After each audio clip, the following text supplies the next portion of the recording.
Hello everybody, good morning. Now what we are going to start is nature of functionality at sulfur atom, right?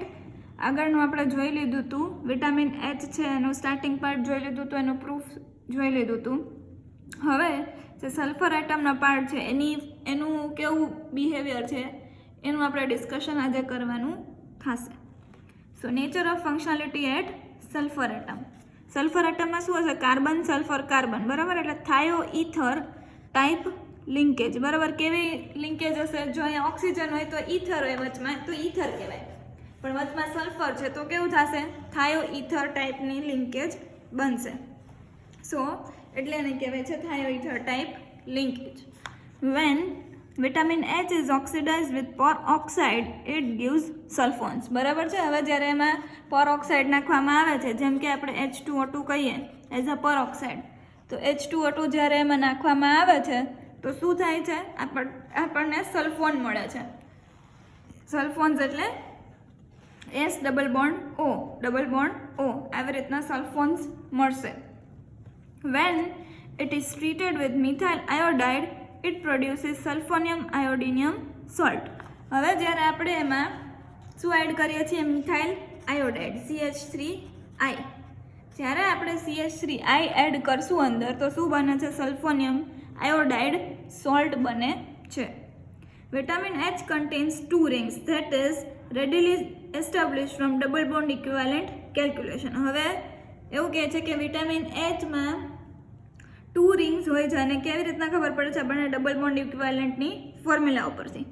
Okay, સો એ રીતના તમે double bond ઇક્વિવેલન્ટની formula calculate કરશો તો તમને મળશે double bond equivalent 4. Okay, હવે double bond equivalent 4 મળે છે એનો મતલબ શું થતો હોય કે કાં તો આપણી પાસે 4 ડબલ બોન્ડ હશે, કાં 3 રિંગ હશે ને 1 ડબલ બોન્ડ હશે, કાં 2 રિંગ હશે ને 2 ડબલ બોન્ડ હશે. As we have already seen that vitamin H only carbonyl group is present in the form of urid nucleus and one more carbonyl group is present in the form of carboxylic group, and therefore double bond equivalent after subtraction of 2 is 2. હવે આનો મતલબ એ શું કહે છે કે vitamin H જ્યારે આપણે જોઈએ છીએ તો એમાં એક જે કાર્બોનિલ ગ્રુપ છે એ કેના ફોર્મમાં છે? યુરિડ ન્યુક્લિયસના ફોર્મમાં. આ છે યુરિડ ન્યુક્લિયસ. આ કાર્બોનિલની વાત કરે છે કે એક કાર્બોનિલ છે યુરિડ ન્યુક્લિયસના ફોર્મમાં છે, અને એક છે અહીંયા C ડબલ બોન્ડ OH, એ કઈના ફોર્મમાં છે? એસિડના ફોર્મમાં છે. That means 2 double bonds already use થઈ ગયા. 2 ડબલ બોન્ડ જો ટોટલ 4 છે એમાંથી 2 સબસ્ટ્રેક્ટ કરી 2 માઇનસ કરીએ તો કેટલા વધે? 2 બચે. તો એ 2 ડબલ બોન્ડ છે આ રિંગ બનાવવામાં કામ આવતા હશે. ઓકે, તો એવું જ કહેવા માંગે છે કે ડબલ બોન્ડ ઇક્વિવેલન્ટ 4 છે, એમાંથી કાર્બોનિલ ગ્રુપ જે યુરિડ ન્યુક્લિયસનું છે એમાં એક કાર્બોનિલ પ્રેઝન્ટ છે, એક કાર્બોનિલ છે કાર્બોક્સિલિક એસિડના ફોર્મમાં પ્રેઝન્ટ છે, તો બાકી બચશે 2. And therefore vitamin H is saturated and 2 rings must be present. અને આના ઉપરથી કહેવાય છે કે વિટામિન એચ છે એ સેચ્યુરેટેડ છે અને એમાં 2 રિંગ પ્રેઝન્ટ છે. When vitamin H is reduced with hydrogen and nickel, it gives D-thiobiotin with elimination of sulfur atom. હવે જ્યારે આપણે વિટામિન એચને રિડ્યુસ કરી છીએ hydrogen in the presence of nickel, તો શું થાય છે? ડી-થાયોબાયોટિન. ડી-થાયો એટલે સલ્ફર ગ્રુપ છે એ નીકળી જશે. સો ડી-થાયોબાયોટિન with the elimination of sulfur atom. Hydrolysis of this product, that is thiobiotin, gives diaminocarboxylic acid, which on oxidation with periodic acid gives pimelic acid. હવે શું કહે છે કે જ્યારે આપણે આ ડી-થાયોબાયોટિનને હાઇડ્રોલાઇઝ કરશું તો શું મળશે આપણને? ડાયએમિનો કાર્બોક્સિલિક એસિડ. ડાયએમિનો કાર્બોક્સિલિક એસિડ એટલે 2 એમિનો ગ્રુપ્સ એમાં પ્રેઝન્ટ હશે એવો એક કાર્બોક્સિલિક એસિડ મળશે. એનું આપણે ફર્ધર ઓક્સિડેશન કરશું કોની સાથે? પેરાયોડિક એસિડ. પેરાયોડિક એસિડ એટલે HiO4. પેરાયોડિક એસિડ સાથે પાછું એનું આપણે ઓક્સિડેશન કરશું તો આપણને મળશે pimelic acid. And therefore sulfur atom is present in a ring and n valeric acid as side chain. બરાબર છે, એટલે સલ્ફર એટમ છે એ આપણા રિંગમાં પ્રેઝન્ટ છે અને n વેલેરિક એસિડ છે એ સાઇડ ચેનમાં પ્રેઝન્ટ હશે. વેલેરિક એટલે વેલર એટલે 5 કાર્બનવાળું કોઈ પણ કમ્પાઉન્ડ હોય એને આપણે વેલર કહીએ. બરાબર છે, એટલે આમાં 5 કાર્બન છે. Can you C? જો આ 3, 4 અને 5 5 કાર્બનવાળો એસિડ એટલે એને આપણે કહીએ છીએ વેલેરિક એસિડ. ઓકે, સો આ જ છે ડિસ્ક્રિપ્શન છે એનું. આપણે શું કહેવાય ઇક્વેશનના ફોર્મમાં લખીએ તો ફર્સ્ટ કામ આપણે શું કર્યું, આ બાયોટીન છે કાં તો વિટામિન એચ છે એને આપણે રિડ્યુસ કર્યું. રિડ્યુસ કર્યું એટલે શું મળ્યું આપણને? ડી થાયો બાયોટીન, એટલે કે અહીંયાથી આ સલ્ફર ગ્રુપ છે રિમૂવ થઈ ગયું. નેક્સ્ટ સ્ટેપમાં આપણે એનું હાઇડ્રોલિસિસ કર્યું. હાઇડ્રોલિસિસ કરશું તો શું થશે? અહીંયાથી અને અહીંયાથી આ બ્રેક થઈ જશે. ઓકે, CO નીકળી જશે એટલે તમને મળશે આવું કંઈક સ્ટ્રક્ચર. ઓકે, આ સ્ટ્રક્ચર તમને મળશે. ઉપર અહીંયા C ડબલ બોન્ડ હતો એ રિમૂવ થઈ ગયું. નેક્સ્ટ સ્ટેપમાં આપણે પર આયોડિક એસિડ નાખશું એટલે આપણને શું મળશે? અહીંયાથી રિંગ બ્રેક થશે અને અહીંયાથી રિંગ બ્રેક થશે.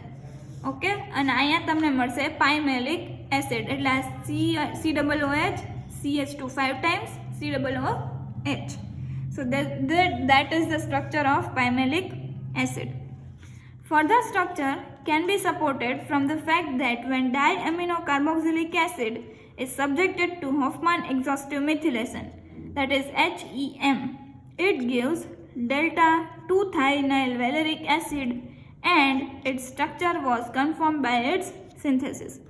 ફર્ધર જો આપણે સપોર્ટ માટે કોઈ ફેક્ટ જોતો હોય તો શું કહે છે કે જ્યારે ડાયએમિનો કાર્બોક્સિલિક એસિડ, આને કહેવાય છે ડાયએમિનો કાર્બોક્સિલિક એસિડ, આ 2 એમિનો ગ્રુપ છે એટલે ડાયએમિનો અને એસિડ છે એટલે કાર્બોક્સિલિક એસિડ, એને આપણે જ્યારે હોફમાન એક્ઝોસ્ટિવ મિથિલેશનથી સબ્જેક્ટ કરશું તો શું થશે? આપણી પાસે NH2 અને NH2 ગ્રુપ રિમૂવ થશે અને અહીંયા આવશે સેચ્યુરેશનની બદલે અનસેચ્યુરેશન પ્રેઝન્ટ થશે. દેટ મીન્સ બનશે શું? ડેલ્ટા 2-થાયોનાઇલ વેલેરિક એસિડ. અને આ છે એની સિન્થેસિસ આપણે કરીએ ત્યારે એના ઉપરથી કન્ફર્મ કરી શકીએ છીએ. નેક્સ્ટ છે આ એની સિન્થેસિસ છે. બરાબર છે, કેવી રીતના કરશું? ઓકે, થાયોફિન લીધું છે, એનો અટેક કરાવશું. આ ડબલ બોન્ડ છે એ અટેક કરશે આ કાર્બોનિલ કાર્બન ઉપર, આ રિવર્ટ બેક થશે, આ બોન્ડ ખુલી જશે, અને નેગેટિવ ચાર્જ આવશે અને ત્યાં હાઇડ્રોજન લાગી જશે. અને આ શું છે? થાયોફિન. અને આ છે ગ્લુટામિક એનહાઇડ્રાઇડ. નાખવાનું શું છે અંદર? લુવિસ એસિડ AlCl3. લુવિસ એસિડ શું કરશે? પહેલાં તો આ જે લોન પેર હશે ઓક્સિજન પાસે એને લઈ લેશે, AlCl3 નેગેટિવ, એટલે અહીંયા આવશે પોઝિટિવ ચાર્જ, પછી આના પર અટેક કરશે, આ રિવર્ટ બેક થશે અને આવી રીતના બોન્ડ ખુલી જશે. નેક્સ્ટ સ્ટેપમાં છે ZnHg, એટલે કે ઝિંક અમેલ્ગમ ઇન HCl. અને આ છે રિએક્શન. કઈ રિએક્શન છે? ક્લેમેન્સન રિડક્શન. ક્લેમેન્સન રિડક્શનમાં શું થાય? જે કાર્બોનિલ હોય એની જગ્યાનું રિડક્શન થઈને CH2 થઈ જાય. દેટ મીન્સ આ એક CH2, આ 2, 3 અને આ 4, તો CH2 4 times અને COOH. આ રીતના આની ડેલ્ટા 2-થાયોનાઇલ વેલેરિક એસિડની સિન્થેસિસ થાય છે. And this is synthesis is important from exam point of view. તમને ખાલી આપશે કે થાયોફિન અને ગ્લુટામિક એનહાઇડ્રાઇડમાંથી ડેલ્ટા 2-થાયોનાઇલ વેલેરિક એસિડ બનાવો, તો તમને બનાવતા આવડવું જોઈએ. So that was nature of functionality at sulphur atom. Sulphur એટમમાં કઈ ફંક્શનાલિટી હતી એનું પ્રૂફ હતું, અને nature of functionality at sulphur atom be important છે, પૂછાય છે. નાવ ફાઇનલ આપણે વિટામિન Hનું સિન્થેસિસ કરીએ છીએ. કોણે આપ્યું છે? હેરિશ ઇટ અલ ઇન 1949. હેરિશ ઇટ અલે આપ્યું છે. ફર્સ્ટ શું કરવાનું? આપણે સોડિયમ સોલ્ટ ઓફ 16 લેવાનું છે. હવે તમારી બુકમાં એ પોઝિટિવ ચાર્જ છે પણ એ પોઝિટિવ નથી, આ છે નેગેટિવ ચાર્જ.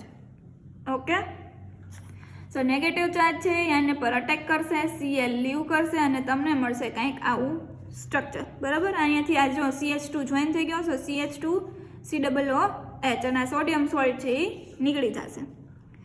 નેક્સ્ટ સ્ટેપમાં શું થશે? પહેલા સ્ટેપમાં આનું પ્રોટેક્શન થશે PHCOCl થી. બરાબર છે. પ્રોટેક્શન એટલે આ ડબલ બોન્ડ છે NH2 પાસે લોન પર હશે, એ અહીંયા આના પર અટેક કરશે, CO ઉપર, C ડબલ બોન્ડ ઉપર આવું હશે PH, C double bond O, Cl, તો આના પર અટેક કરશે, આ રિવર્ટ બેક થશે, Cl ને લીવ કરી દેશે. ઓકે, તો પહેલું સ્ટેપ આ થયું.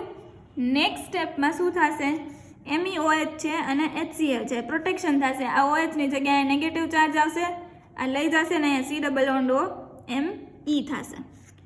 આ થઈ ગઈ પ્રોટેક્શનની વાત. હવે નેક્સ્ટ સ્ટેપમાં આપણે નાખીએ છીએ સોડિયમ મિથોક્સાઇડ, સોડિયમ મિથોક્સાઇડ. સોડિયમ મિથોક્સાઇડ છે એ શું છે, બેઝ છે. બેઝનું કામ શું હોય, પ્રોટોનને એબ્સ્ટ્રેક્ટ કરવાનું. અહીંયા છે પ્રોટોન, જો આ એક પ્રોટોન અને આ બીજો પ્રોટોન, આ એક પ્રોટોન છે ને એ લઈ લેશે એટલે અહીંયા -H પ્લસ થઈ જશે ને અહીંયા આવશે નેગેટિવ ચાર્જ. હવે નેગેટિવ ચાર્જ છે એ કાર્બોનિલ કાર્બન પર અટેક કરશે, આ રિવર્ટ બેક થશે અને OMe ને રિમૂવ કરી દેશે. એટલે તમારી પાસે બનશે આવું કંઈક સ્ટ્રક્ચર. બરાબર છે, આ સ્ટ્રક્ચર તમારી પાસે બનશે. હવે નેક્સ્ટ સ્ટેપમાં છે zinc in acetic acid. Zinc in acetic acid શું કરશે, જો આ નેગેટિવ ચાર્જ છે, નેગેટિવ ચાર્જ અહીંયા આવશે, આ ડબલ બોન્ડ છે એ અહીંયા આવશે અને C ડબલ OMe ને લીવ કરી દેશે. એટલે તમારી પાસે શું થયું, આ ડબલ બોન્ડ બની ગયો, આ છે એ અહીંયા કાર્બન ઉપર આવી ગયો નેગેટિવ ચાર્જ, બરાબર, ત્યાં આવી જશે હાઇડ્રોજન અને આ C ડબલ OMe રિમૂવ થઈ જશે. એટલે તમારી પાસે આ સ્ટ્રક્ચર બનશે. નેક્સ્ટ સ્ટેપમાં છે પહેલાં તો પાઇપરિડીન એસિટેટ.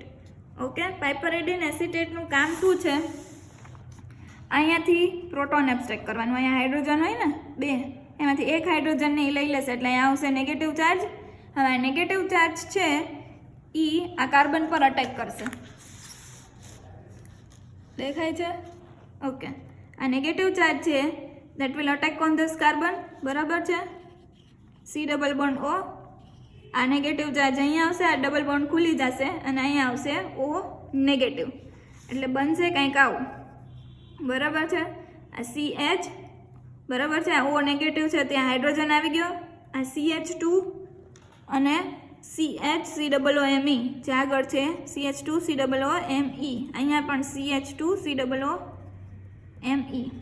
ઓકે, નેક્સ્ટ સ્ટેપમાં શું થશે, અહીંયા છે હાઇડ્રોજન. ઓકે, આ હાઇડ્રોજન છે એ અહીંયા આવશે, આ OH ને લીવ કરી દેશે. આ થશે ડબલ બોન્ડ અહીંયા આવશે અને OH ને લીવ કરી દેશે. એટલે તમારી પાસે આ જે હતું એનું મેં તમને કરાવી દીધું, આલ્ડીહાઇડવાળું હતું ને સ્ટ્રક્ચર એનું. એટલે તમને ફાઇનલ સ્ટ્રક્ચર કંઈક આવું મળશે. અહીંયાથી હાઇડ્રોજન લીવ થઈ ગયો, અહીંયા ડબલ બોન્ડ આવી ગયો અને OH અહીંયા હતો એ લીવ થઈ ગયો. નેક્સ્ટ સ્ટેપમાં છે NH2OH. NH2OH એટલે છે હાઇડ્રોક્સિલ અમાઇન. હાઇડ્રોક્સિલ અમાઇન છે એ શું થાય, કાર્બોનિલ કાર્બન છે એની સાથે રિએક્ટ કરે અને ઓક્ઝાઇમ બનાવે. ઓકે, કેવી રીતના બનાવશે તો અહીંયા જો મેં કરેલું છે, NH2OH છે એને લોન પર અહીંયા અટેક કરશે, આ ડબલ બોન્ડ ખુલી જશે. ઓકે, એટલે તમારી પાસે બનશે કંઈક આવું સ્ટ્રક્ચર, ડબલ બોન્ડ NHOH. બરાબર, હવે આ ડબલ બોન્ડ NHOH કેમ બન્યું એની આખી રિએક્શનની મિકેનિઝમ છે એ તમારે સર્ચ કરવાની છે, તમે જાતે સર્ચ કરી લેજો. બરાબર છે. સો ડબલ બોન્ડ NHOH આ બનશે ઓક્ઝાઇમ, આને કહેવાય ઓક્ઝાઇમ. આ બની ગયો છે તમારો ઓક્ઝાઇમ. હવે થોડુંક તમે હીટ કરશો એટલે શું થશે, અહીંયા હાઇડ્રોજન હશે, હાઇડ્રોજન લીવ થશે, અહીંયા ડબલ બોન્ડ બનશે, આ ડબલ બોન્ડ ખુલીને અહીંયા નેગેટિવ ચાર્જ આવશે અને નેગેટિવ ચાર્જ જે હશે એ આને રિમૂવ કરી દેશે OH ને. ઓકે, અને જે નેગેટિવ ચાર્જ છે અહીંયા હાઇડ્રોજન લાગી થશે. એટલે તમારી પાસે શું બનશે, અહીંયા ડબલ બોન્ડ આવ્યો, આ H લીવ થયો એટલે અહીંયા નેગેટિવ ચાર્જ હતો એટલે NH2 થઈ ગયું. એટલે તમારી પાસે ફાઇનલ સ્ટ્રક્ચર કંઈક આવું બનશે NH2OH નાખતા. એટલે અહીંયા આવશે હીટનું. હવે સેકન્ડ સ્ટેપ છે zinc acetic acid. Zinc acetic એસિડનું કામ છે રિડક્શનનું. આ ડબલ બોન્ડને રિડ્યુસ કરી દેશે. અને બીજું સ્ટેપ એવું થશે કે ડબલ બોન્ડને રિડ્યુસ નહીં કરે અને આ ડબલ બોન્ડને શિફ્ટ કરશે. એટલે આ ડબલ બોન્ડ અહીંયા આવશે અને આ ડબલ બોન્ડ છે અહીંયા શિફ્ટ થશે, અહીંયા આવશે નેગેટિવ ચાર્જ અને ત્યાં આવશે H, એટલે હાઇડ્રોજન લાગી જશે. એટલે તમને બે સ્ટ્રક્ચર મળશે. જો એકમાં ડબલ બોન્ડ રિડ્યુસ થઈ ગયો છે, બરાબર છે, અને અહીંયા શું થયું, આ ડબલ બોન્ડ હતો અહીંયા શિફ્ટ થઈ ગયો, અહીંયા ડબલ બોન્ડ હતો અહીંયા આવી ગયો કાર્બન ઉપર, ત્યાં આવી ગયો નેગેટિવ ચાર્જ અને ત્યાં હાઇડ્રોજન લાગી ગયો. એટલે આ સ્ટ્રક્ચર કમ્પ્લીટ થઈ ગયું. હવે આ સ્ટ્રક્ચરની વાત કરીએ. આમાં શું થશે, પછી ડબલ બોન્ડ રિડ્યુસ થઈ ગયો છે. હવે નેક્સ્ટ સ્ટેપમાં અહીંયાથી આ હાઇડ્રોજન છે એ રિમૂવ થશે, આ CH2 છે ડબલ બોન્ડ એ ખુલી જશે ને કાર્બન ઉપર આવશે, ત્યાં નેગેટિવ ચાર્જ આવશે અને ત્યાં બનશે CH2, એટલે બે પ્રોડક્ટ લાસ્ટમાં સેમ થઈ જશે. હવે નેક્સ્ટ સ્ટેપમાં છે મિક્સચર ઓફ, આ બે છે મિક્સચર ઓફ પ્રોડક્ટ. બેને શું કરવાનું છે, H2PDC એટલે કે રિડક્શન કરવાનું છે. ઓકે, રિડક્શન થશે તો શું થશે, જે આ પ્રોડક્ટ છે એમાં ડબલ બોન્ડ હતો એ રિમૂવ થઈ જશે અને આ પ્રોડક્ટને કાંઈ થશે નહીં. શું કામ નહીં થાય, કેમ કે આમાં ક્યાંય અનસેચ્યુરેશન નથી. નેક્સ્ટ સ્ટેપમાં છે બેરિયમ હાઇડ્રોક્સાઇડ. બેરિયમ હાઇડ્રોક્સાઇડ શું કરશે, આ જે અમાઇડ ફંક્શનલ ગ્રુપ છે એનું ડી પ્રોટેક્શન કરશે, બરાબર છે. આ બેરિયમ હાઇડ્રોક્સાઇડથી થશે ડી પ્રોટેક્શન. એટલે શું થઈ ગયું, અહીંયા NH2 થઈ ગયું, અહીંથી લિંકેજ બ્રેક થાય, અહીંયા જો એ બ્રેક થઈ જાય એટલે અહીંયા આવી NH2. તો આ છે એ અમાઇડનું ડી પ્રોટેક્શન કરશે અને આ છે H2SO4. કોનું હાઇડ્રોલિસિસ, આ ડિપોન્ટ શું છે, ડી પ્રોટેક્શનનું સ્ટેપ છે. હાઇડ્રોલિસિસ છે, હાઇડ્રોલિસિસ કરશે એટલે અહીંયા આવશે એસ્ટરનું એસિડ, એટલે અહીંયા થઈ ગયું COOH. નાવ નેક્સ્ટ સ્ટેપમાં શું થશે, ફોસ્જીન, COCl2 નાખો, ફોસ્જીન નાખો ને Na2CO3 નાખશો એટલે ફાઇનલી તમારી પાસે શું બનશે, વિટામિન H. કેવી રીતે બનશે, અહીંયા ઉપર છે CO લાગી જશે, બરાબર છે, અને નેક્સ્ટ સ્ટેપમાં શું હતું, સોડિયમ કાર્બોનેટ. સોડિયમ કાર્બોનેટ છે એ બેઝ એઝ અ સોલ્વન્ટ અને બેઝ કામ કરશે. And finally you will be getting structure of biotin. Okay, so that was all about biotin. Now next what we are going to start is vitamin B2. Last part છે vitamin B2. આના પછી unit આપણું complete થઈ જશે and then you will be having unit test. Okay, so આટલું part આપણે કાંઈ કરવાની જરૂર નથી, સ્ટાર્ટ આપણે વિટામિન B2થી કરવાનું છે. વિટામિન B2નું બીજું નામ છે રાઇબોફ્લેવિન ઓર it is also known as lactoflavin, right? Riboflavin or lactoflavin. Riboflavin is a water soluble thermostable vitamin which occurs in the vitamin B complex. બરાબર છે, thermostable છે, water soluble છે અને occurs as vitamin B complex. It is necessary for the growth and health and occurs widely distributed in nature. બરાબર છે, growth અને health માટે જરૂરી છે અને વાઇડલી ડિસ્ટ્રીબ્યુટેડ છે નેચરમાં. Example in the yeast, green vegetables, milk, meat etcetera. કેમાં છે, ઈસ્ટમાં છે, ગ્રીન વેજીટેબલ્સમાં છે, milk, meat etcetera. It occurs free or as the phosphate. કાં તો એ ફ્રી ફોર્મમાં એક્ઝિસ્ટ કરતું હોય ને કાં તો પછી ફોસ્ફેટના ફોર્મમાં પણ એક્ઝિસ્ટ કરતું દેખાશે. ઓર join to specific proteins to form enzymes. અને કાં તો પછી થર્ડ પોસિબિલિટી કેવી છે, કોઈ સ્પેસિફિક પ્રોટીન સાથે જોઈન થયેલું હશે અને શું બનાવતું હશે, enzymes. Chemically vitamin B2 is closely related to the yellow water soluble pigment known as flavins or isoalloxazines. બરાબર છે. હવે કેમિકલી B2 કોના જેવું રિલેટેડ છે, યલો વોટર સોલ્યુબલ પિગમેન્ટ, બરાબર છે, yellow water soluble pigment known as flavins or isoalloxazines. બરાબર છે, isoalloxazines. And since it was first isolated from milk, બરાબર છે, ફર્સ્ટ એનું આઇસોલેશન મિલ્કમાંથી થયું હતું. And hence vitamin B2 is also known as lactoflavin. બરાબર છે, મિલ્કમાંથી મળતું હતું એટલે એને કહેવાતું હતું lactoflavin. So that was the pre introduction of vitamin B2. એને રાઇબોફ્લેવિન બી કહેવાય છે, લેક્ટોફ્લેવિન બી કહેવાય છે. એની ફોર્મ્યુલા છે C17H20N4O6. બરાબર છે. Now riboflavin is a bright yellow coloured powder. બરાબર છે, કેવો છે રાઇબોફ્લેવિન? હવે આપણે ડિસ્ક્રિપ્શન કોનું આપશું, રાઇબોફ્લેવિનનું. રાઇબોફ્લેવિન છે એ બ્રાઇટ યલો કલરનો પાવડર છે. DP that is dimerization point.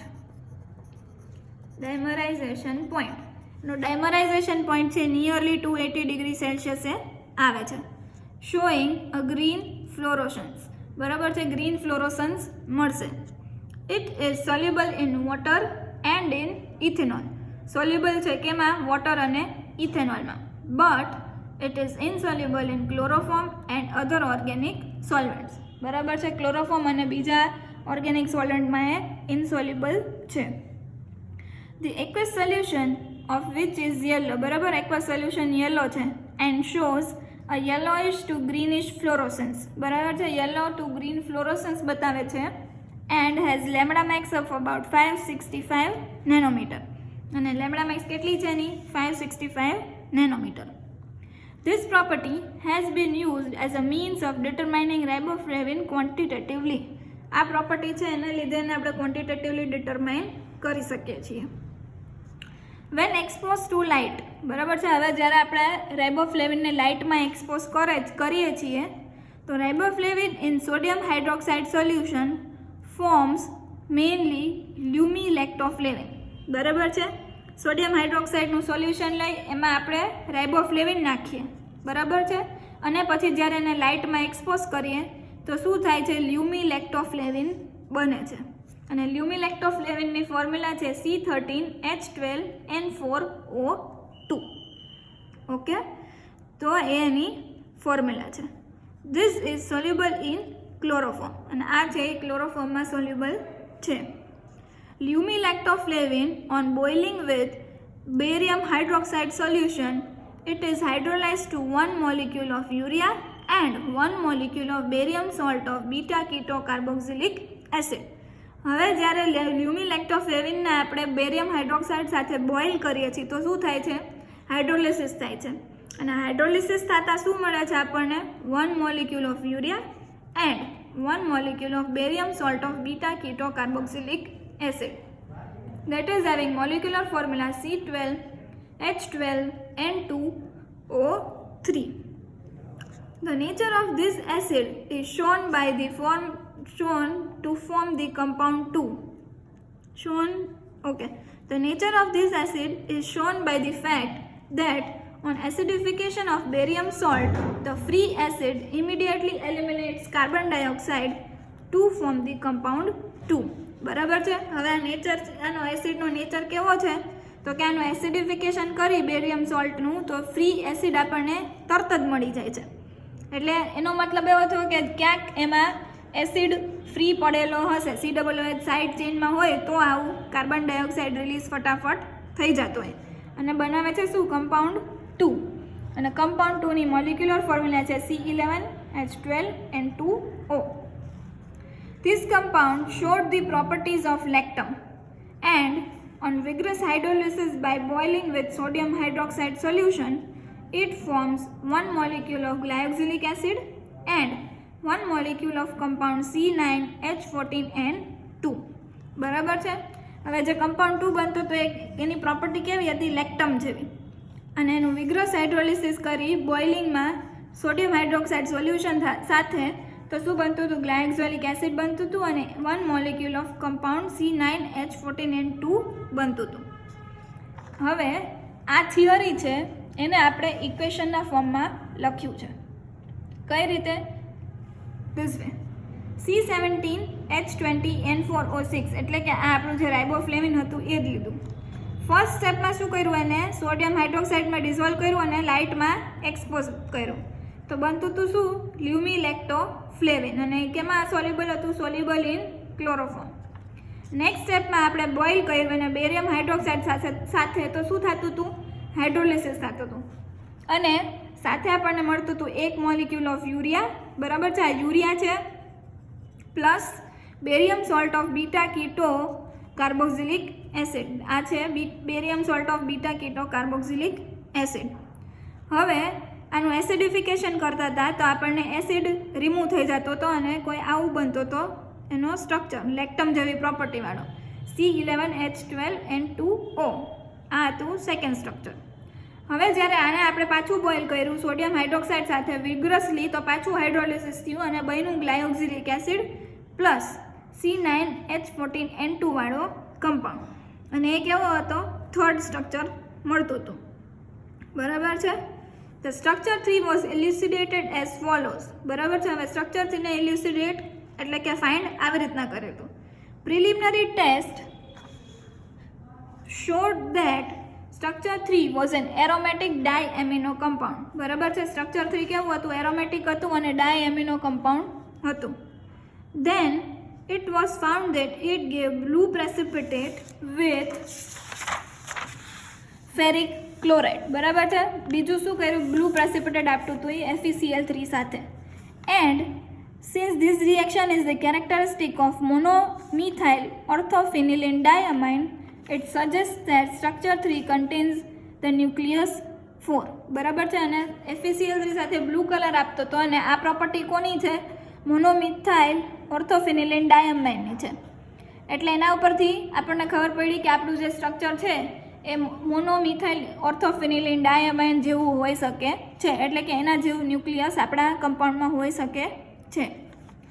The molecular formula of 4 is C7H10N2, and since 3 is C9H14N, 2 carbon and 4 hydrogen atoms must be accounted for. બરાબર છે. હવે જે આપણું સ્ટ્રક્ચર 4 એટલે કે આ મોનોમિથાઇલ ઓર્થોફેનિલિન ડાયમાઇન છે એની મોલિક્યુલર ફોર્મ્યુલા શું હતી? C7H10N2. અને આપણને જે કમ્પાઉન્ડ 3 મળતો હતો એની ફોર્મ્યુલા કેવી હતી? C9H14N2. હવે માઇનસ કરીએ આપણે. C7 હતું, આમાં C9 છે એટલે C2 એટલે 2 કાર્બન બચે અને આમાં છે H14 અને આપણી પાસે હતું H10 એટલે કે 4 કાર્બન. હવે આટલું આપણે 4 હાઇડ્રોજન આટલું આપણે સુલટાવવાનું રહ્યું કે આ જે હશે એ ક્યાંક સાઇડ ચેનમાં હોવું જોઈએ. 2 carbon and 4 hydrogen must be accounted for. This can be done by assuming the presence of an ethyl group or 2 methyl groups in the benzene ring. હવે આની માટે આપણે અકાઉન્ટ કરવું હોય તો શું થઈ શકે? કાં તો 2 મિથાઇલ ગ્રુપ હોય આવી રીતે એટલે C2H4 થાય, અને કાં તો એક ઇથાઇલ ગ્રુપ લઈ લ્યો C2H4 ડાયરેક્ટલી, તો પણ આપણને આવી ફ્રેગમેન્ટ મળી શકે. બરાબર છે. in the benzene ring by Kuhn et al. બરાબર. હવે Kuhn et al. carried out a series of synthetic experiments and showed that 3 was the structure given N-methyl 4,5-diamino orthoxylene. બરાબર છે. અને કુને પછી ઘણા બધા સિન્થેટિક એક્સપેરિમેન્ટ્સ કર્યા અને ફાઇનલી એ કયા કન્ક્લુઝન આવ્યો કે આવું સ્ટ્રક્ચર હોવું જોઈએ? N-methyl 4,5-diamino orthoxylene. બરાબર છે. સો આ સ્ટ્રક્ચર મળતું હશે આપણને. ઓકે. નાવ હવે શું થયું? ફર્સ્ટ છે આવું સ્ટ્રક્ચર છે બેન્ઝીન અને અહીંયા CH3 જોઈન કરેલા છે. ઓકે. ધીસ વે ફર્સ્ટ એમાં કર્યું નાઇટ્રેશન, HNO3 નાખ્યું તો શું થશે? અહીંયા NO2 લાગશે, અહીંયા પણ NO2 લાગશે. નેક્સ્ટ સ્ટેપમાં એણે અમોનિયા એડ કર્યું NH3, તો એક NO2 એમને રહ્યું અને આ બીજું NO2 છે એ સબસ્ટિટ્યૂટ થઈને અહીંયા NH3 લાગી ગયું. આ NH3 છે. હવે નેક્સ્ટ સ્ટેપમાં એણે શું નાખ્યું? ટોસાઇલ ક્લોરાઇડ અને Me2SO4. Me2SO4 છે એ મિથિલેશન એટલે કે CH3 ને એડ કરે, મિથાઇલેશન કરે. અને ટોસાઇલ ક્લોરાઇડ છે એ શું કરશે? પહેલા સ્ટેપમાં આ જે NH3 છે એનો લોન પેર ટોસાઇલ ઉપર અટેક કરશે, ક્લોરીનને લીવ કરશે એટલે અહીંયા થશે NTS. બરાબર છે. હવે નેક્સ્ટ સ્ટેપમાં શું થશે? અહીંયાથી આ H છે એ રિમૂવ થઈ જશે ને અહીંયા લાગી જશે CH3. મિથાઇલેશનનો સ્ટેપ છે એટલે N. બરાબર છે. N અહીંયા TS લાગી ગયું, અહીંયા CH3 અને આ NO2 છે એમ જ રહેશે NO2. હવે નેક્સ્ટ સ્ટેપમાં નાખશું H2SO4. H2SO4નું કામ છે ટોસાઇલને ડીપ્રોટેક્ટ કરશે એટલે ટોસાઇલ ગ્રુપ નીકળી જશે. અને નેક્સ્ટ સ્ટેપ છે H2PD. આ NO2 છે એનું અમાઇન એટલે કે રિડક્શન કરશે. એટલે અહીંથી ટોસાઇલ ગ્રુપ નીકળી ગયું અને અહીંયા NO2 નું NH2 થઈ ગયું. એટલે આ હતી synthesis of N-methyl 4,5-diamino orthoxylene. Okay, આ હતી synthesis of N-methyl 4,5-diamino orthoxylene. હવે નેક્સ્ટ સ્ટેપમાં આખી આ સિન્થેસિસ છે વિટામિન B2 ની. નેક્સ્ટ વિડીયોમાં આપણે આ કમ્પ્લીટ કરી દઈશું, વિટામિન B2 ને આખું કમ્પ્લીટ કરી દઈશું અને next will be starting with chapter or unit number 2. આજે આપણે સિન્થેસિસ અહીંયા સુધી રાખી દઈએ. So that is all four today. અત્યાર સુધીના જેટલા વિડીયોઝ મૂકાણા છે બધા વિડીયોઝ જોવા જવા જોઈએ. સો that's all four today. Thank you and have a nice day.